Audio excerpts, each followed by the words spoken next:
Okay. Am I audible?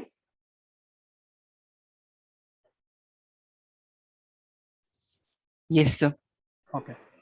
So he defined the loss quality function, having that philosophy that anytime you're obviously he started for the manufacturing process, which can be again implemented in any kind of service settings.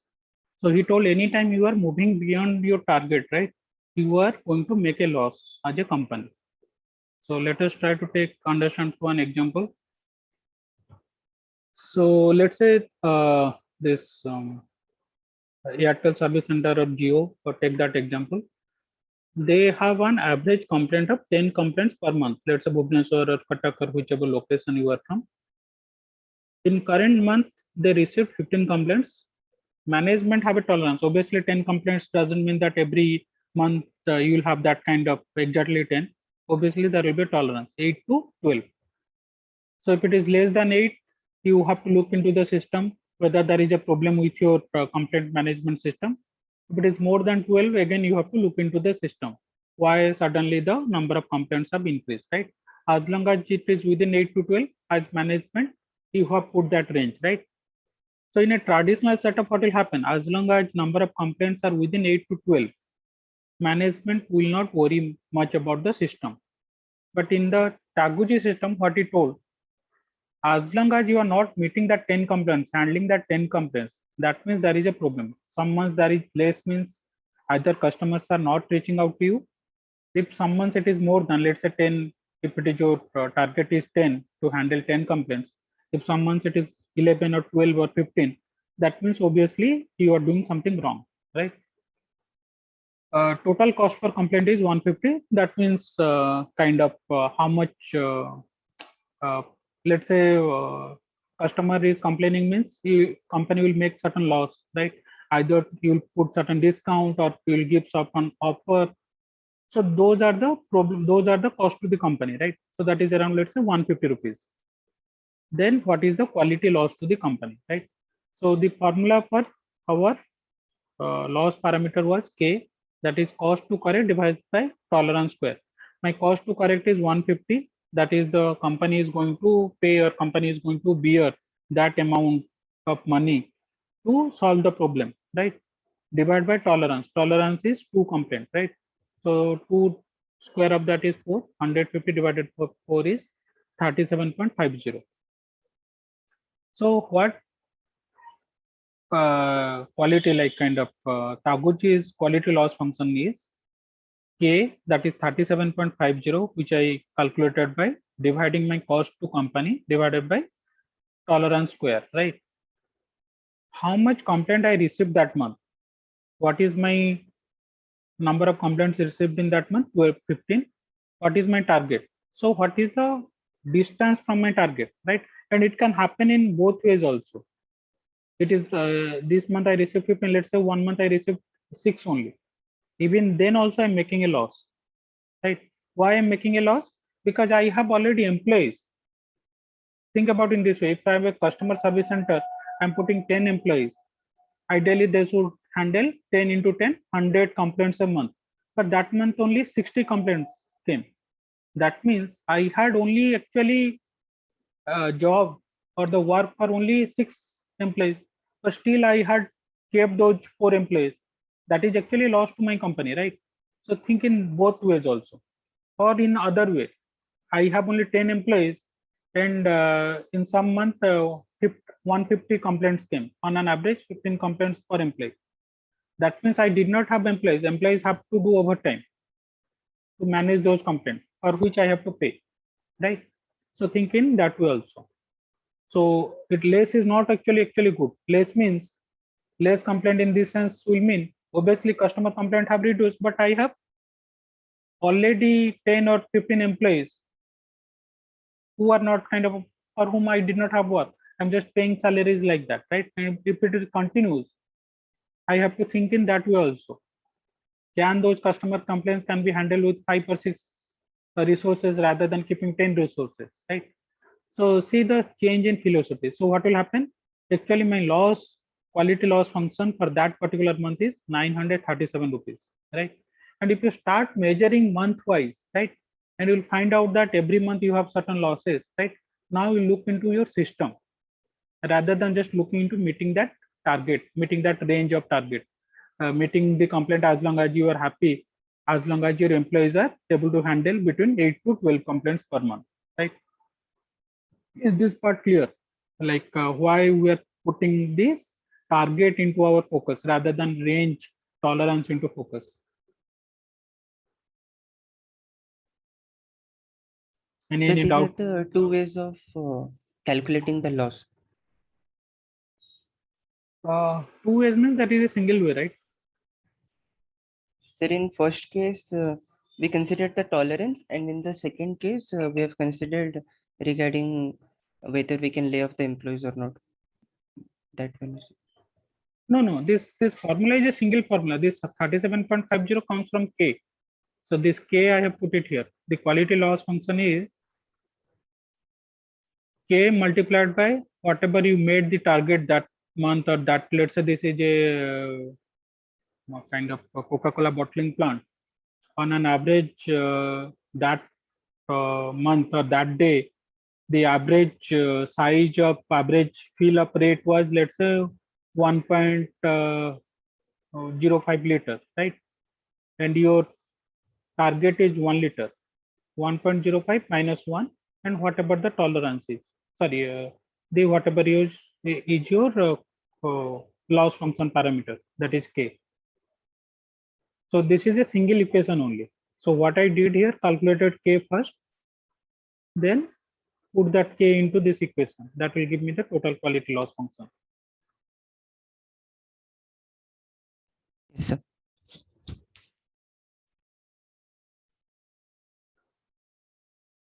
So next is Poka-Yoke. Poka-Yoke again kind of came from the manufacturing lines, right?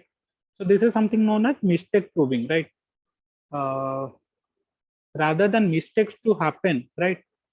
Can we be proactive enough, right? So this example already we have discussed. Hotel rooms, rather than giving these circulars, giving these notices, educating customers that okay, you will like kind of please switch off the lights once you go out of the room, right? Rather than doing that, right now if you see a lot of hotels have that kind of punch card or key card, right? Once you remove that key card from the room, the slot, all the lights or the fans will get switched off, right? Before closing any document, so this you must have seen in Microsoft Excel or Microsoft Office. Earlier, what used to happen, if you close by mistake, all your whatever you are working, all is getting lost, right?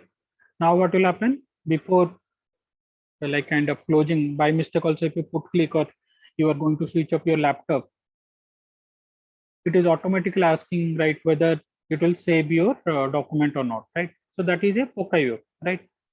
So you are putting a checklist, you are putting a foolproof mechanism for that mistake not to happen. If you go to Starbucks and put your order, right? So generally, most of the Starbucks are crowded and orders might get mismatched, right? So the employee, before taking the order, right? So they will repeat it back to you, right? Whether actually you ordered that, right? So that there is no mismatch happening. So school, like rather than teachers or kind of in the classroom taking attendance, again, it is the wastage of time. If somebody can just swap that, like in the physical classrooms right now, we have this fingerprint mechanism. If a student comes to class and put the fingerprint, right, put his finger in that machine, right, the attendance will be automatically taken. Or you, they can swap their whatever ID card also, right? Uh, Offices, like if you send your Gmails, email through Gmail or any other Outlook, right? If you have not attached an attachment, but if you are written that okay, please find attached here with the document, right? Automatically you will see there is a pop-up saying that this email do not have any attachment. Are you sure you are going to send this email, right? So these are nothing but Poka-Yokes. These are the small kind of what I'll say reminders kind of thing, right? Before the mistake, so it will not let the mistake to happen, right? So this is known as a foolproofing mechanism or Poka-Yoke, right? So this is important quality function deployment.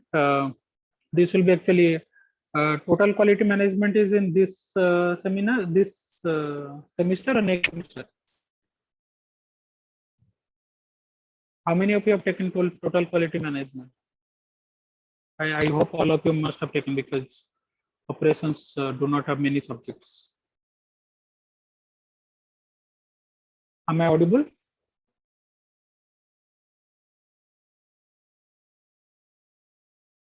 Hello.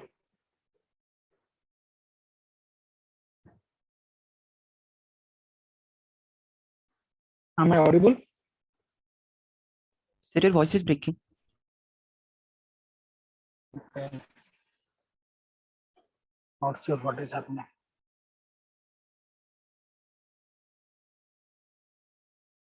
Is it better now?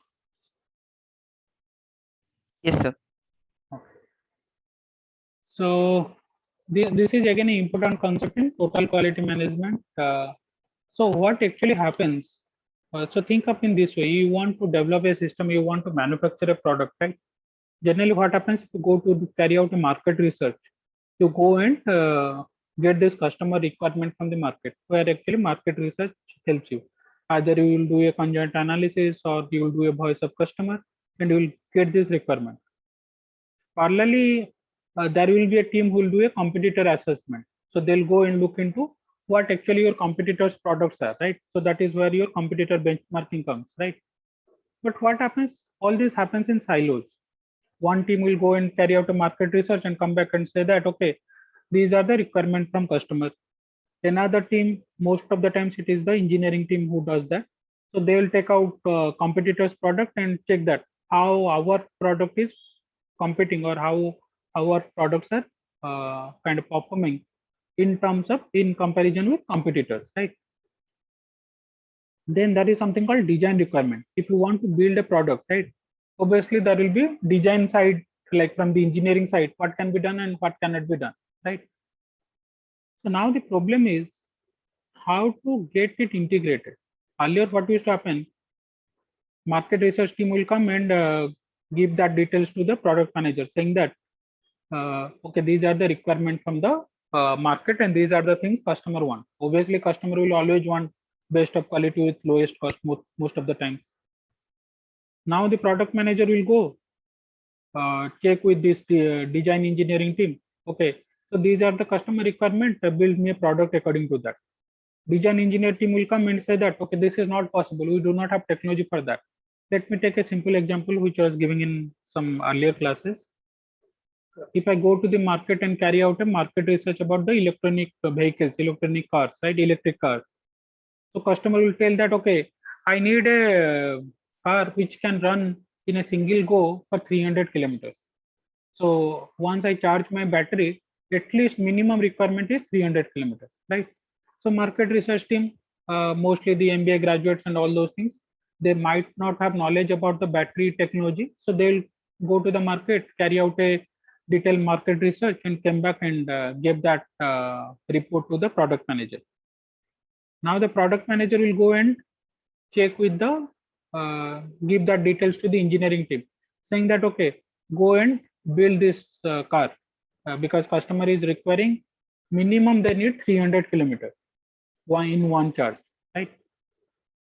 Design team will say that from which world you are coming. Right now Tesla itself is giving 250 to 80 kilometers. They do not have the technology where I can build that kind of battery. I do not have suppliers or vendors who can give that kind of battery. Customer might need anything, but I cannot build. I do not have the technology, right? Now what will happen to the product manager?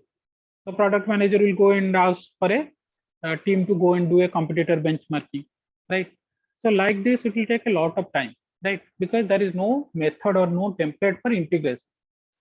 Quality function deployment is one kind of tool, right? So there are other tools also, but this is one of the most famous and most used tool which integrate all these requirements from the customer side, from the design team, and from the competitor assignment or competitor side, right? Basically, this is the market assessment, this is the customer assessment, and this is the technology assessment. Design requirement means whether I have that kind of technology, whether I have that kind of resources to build that product. So in a single template, you will be able to know which are the things you can actually build what are the components you can build and actually go on and build that, right? So let us try to understand through one example. So let's say I have to want to build a website, right? My customer requirement is interesting web pages. It should load very fast. Only I have taken two requirement from customer, right? These are the two major requirements, right?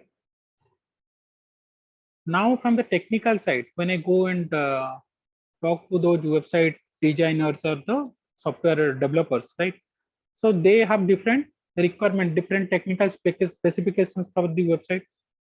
Use of graphic, size of page, then the network speed, speed of communication, right? Let's say these are the three. I have taken a very small example. Let's say these are the three kind of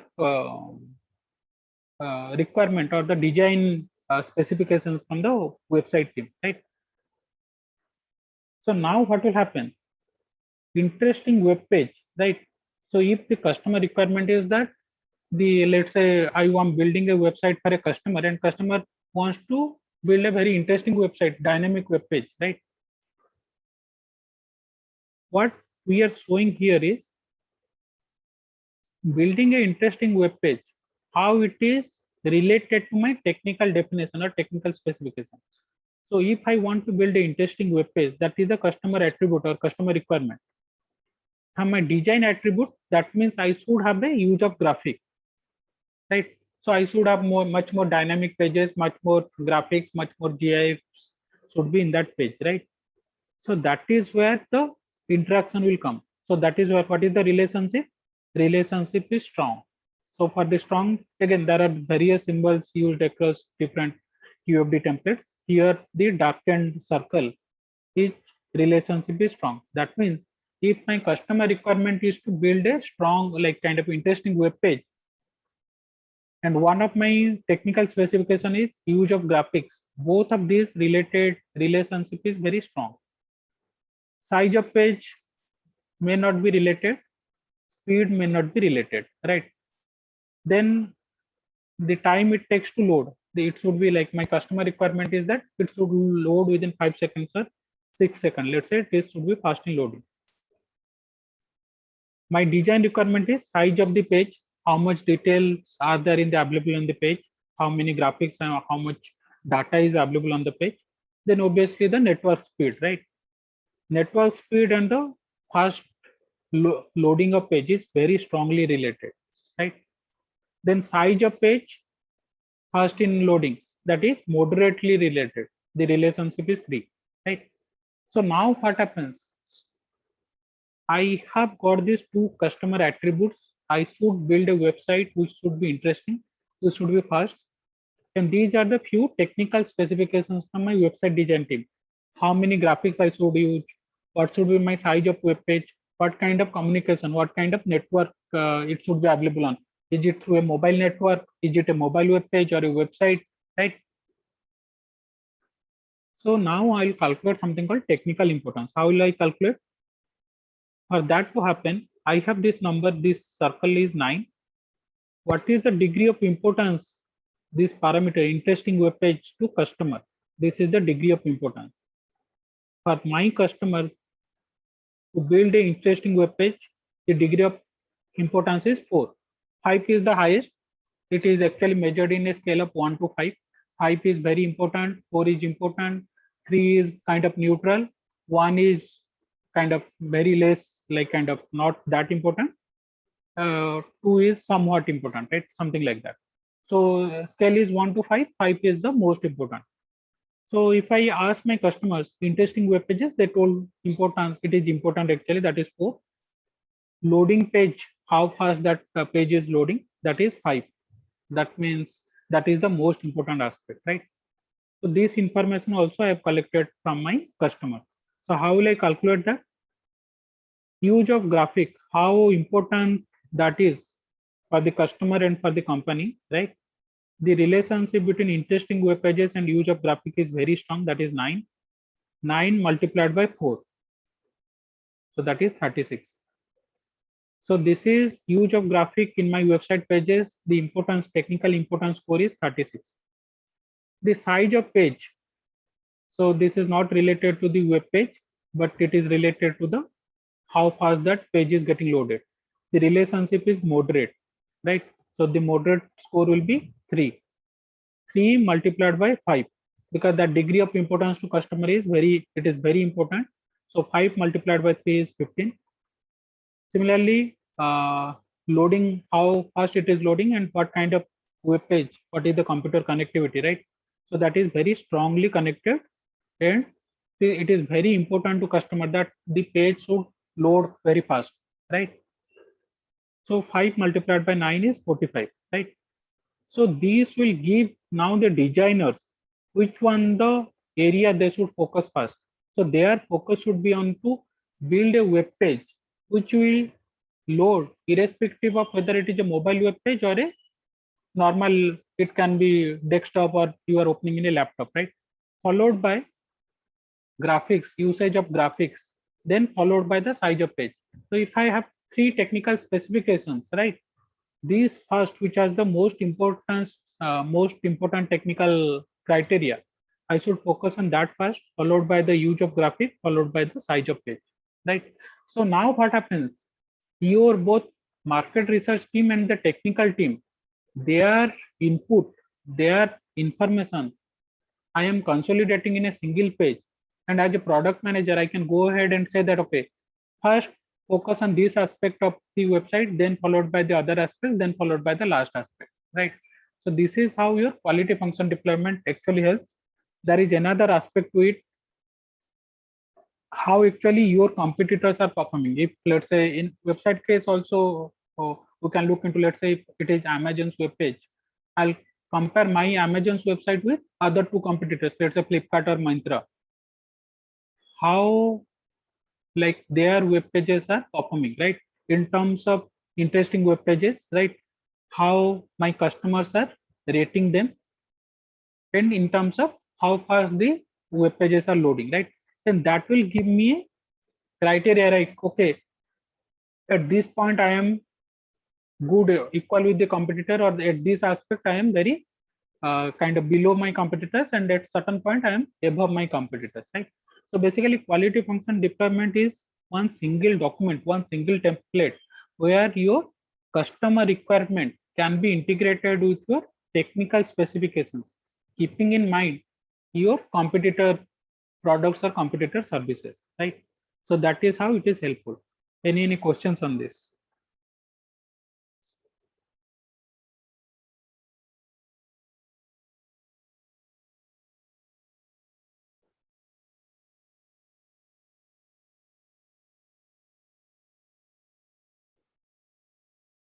So next one is benchmarking. Again, benchmarking in the sense which we just discussed in the earlier slide, right?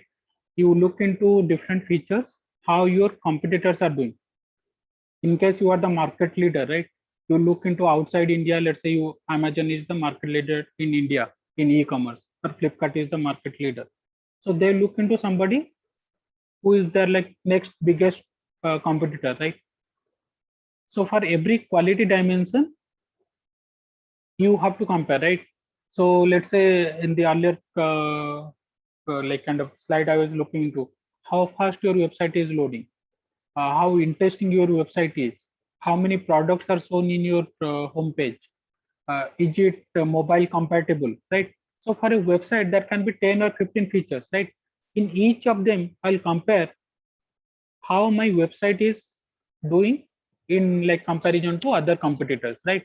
So that is how your service benchmarking or product benchmarking happens. So we measure our website matrices. In this case I'm just giving the example of website, it can be anything.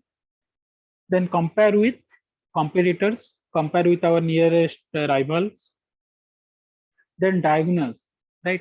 So we have to think of why we are not doing it better than our competitors. Some part will be doing better than our competitors, some aspects will be equal to our competitors, some aspects we are below our competitors. So we have to find out where we are below our competitors and why we are below our competitors, then try to improve that. Once you improve that, you give a time period of 3 months or 6 months, then again carry out the same evaluation, right? So benchmarking is a continuous process, right? Because by the time you improve, your competitors also would have improved. It is not that they're just sitting idle, right? So every 6 months again you look into competitors, how they are doing, right? So types of benchmarking, it can be internal. So internal in the sense, think about Reliance Retail or Big Bazaar, right? So they can do the internal benchmarking, right? Let's say there is a 10 or 100 of Reliance Retail stores. One of the Reliance Retail store is the best among all of them, right? So all the other Reliance Retail stores, they will be benchmarking with that best. So that is something known as internal benchmarking. So you are doing inside your company. So there is a one store or one location which is doing excellent service. Let's say think about McD, KFC. So let's say in Mumbai, that store is excellent. They have excellent service. Other stores need to learn from that store, right? Where they are lagging behind, which are the things they are doing excellently, right? So that is something known as internal benchmarking. External benchmarking, so the internal benchmarking means your competitors are internal only, because you are competing with your internal stores to be the best among them. External means you are competing with external competitors, right? Then it can be for a process, right? It need not be a product or it need not be a service. Let's say in terms of if I think about hospitals, so process can be how much time it takes to complete all these blood tests or complete any kind of scans, any kind of in how much time you are able to process the report and give it to the patients, right? Or let's say emergency rooms, in how much time you are able to complete a emergency procedure, right? So that is the process benchmarking. Or performance benchmarking, how much revenue you are bringing to the company, what is your employee productivity. I was just giving that example of customer service center, right? How many complaints you are able to handle in a per day, per month, right? So that is the performance benchmarking. Or it can be strategic benchmarking. Strategic benchmarking in terms of, think about all these automobile companies, right? Right now, almost all the automobile companies have a strategic benchmarking with Tesla, because Tesla is way ahead in terms of bringing electric vehicles to the market, right? So when they are building strategy for electric vehicles, so their benchmarking will be what Tesla is doing, right? Similarly, let's say you any like colleges, right? MBA colleges, when they benchmark, they'll be looking into some top universities in USA, what actually they're doing, how they are designing their curriculum, right? So that is where your strategic benchmarking comes into place. So you are benchmarking your mission, your vision with the topper, with the like competitor who is the top in that segment, right? Because if that competitor in the market leader is looking into some direction, getting into, let's say, electric vehicles, that is also, you should also look into that direction also, right? So that is something known as strategic benchmarking. So we'll stop here. Service recovery, in the next class I'll take 10 or 15 minutes and we'll cover that. Any questions up to this point? So we discussed 4 concepts today, starting with Taguchi method, that is quality loss function, followed by Poka-Yoke, that is the mistake proofing or full proofing of mistakes. Then QFD, quality function deployment, then benchmarking. Any questions?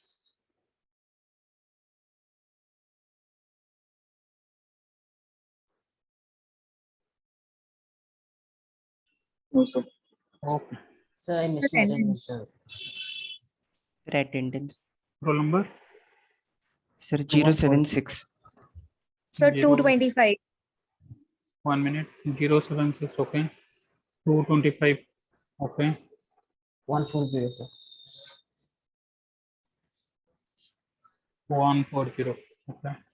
Anyone else? Okay.